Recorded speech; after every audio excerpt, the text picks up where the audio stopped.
ladies and gentlemen. We are a year in from the first lockdown that occurred in America. And since that time, there are still millions of people that are unemployed. You know, um, I had a person come in my comment section and they said they got a new job and it was not that many people unemployed, and they just had the whole rundown for me, right? I'm real happy that you found a job. I pray everybody will find a job. But the problem with people like you, when you get a job, you tend to have amnesia about the fact that there are still that have not gotten a job and they have been trying to look for work and they're not finding jobs. Okay, or so many people are applying for that same job that it makes it very difficult for them to even get a shot at an interview. So, you know, I love the fact that you have a job, but don't lose sight that there are many people out here still struggling. It's I got mine, so what's wrong with you kind of thing. So, ladies and gentlemen, this is NPR. Why us? A year after being laid off, millions are still unemployed. So, this is March 7th, 2021. I'm going to go ahead and play this audio for you. American jobs are starting to come back as businesses reopen and vaccinations speed up, but there are millions of people who lost their jobs at the beginning of the pandemic and who are still unemployed. NPR's Sam Greenglass reports. Ask Bud Johnson what he liked about his job driving a transit bus at the University of Delaware, and he uses a single word. Everything. The sites are great, the people I work for are great, and it's just a pleasant atmosphere. But he hasn't had that in almost a year now. He got laid off when classes went virtual. I eat 2 meals a day instead of 3. I do go to the food pantry and get food from them.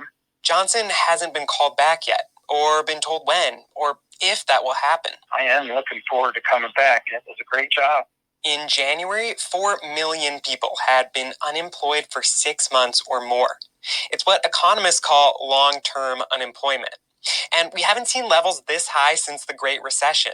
That worries economist Bill Spriggs. He says many employers stigmatize people who haven't worked in months.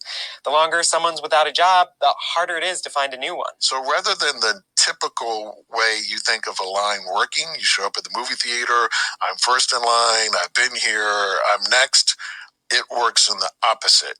The people who are newly unemployed get the first in line. And what's worse, this will likely hit vulnerable workers even harder. Women and people of color have lost the most jobs during the pandemic. They already tend to be paid less, and so long-term unemployment can scar their earnings permanently. A McKinsey study predicted it could also take 2 years longer for them to recover those jobs. Here's co-author Quaylin Ellengrud. The progress we see on closing the gender gap, even take COVID out of the picture, is so slow. And so then you pause that slow glacial progress and you make negative progress. It was deeply discouraging. There's another worry too. What if certain jobs don't ever come back? How people work and live has been changing dramatically during the pandemic, and that's shaken up all kinds of jobs. One of the biggest shifts has been more people working from home. That's had ripple effects for Gloria Espinosa. Until last April, she cleaned offices in San Francisco. We got a visit from our supervisor. He gathered us all on the parking lot, and he talked to us and told us that we were going to be laid off. I was wondering, God, why us? It was like receiving a bucket of cold water. That's the way I felt. A year later, the employees whose workspaces she once cleaned are still remote. And so Espinosa is still unemployed.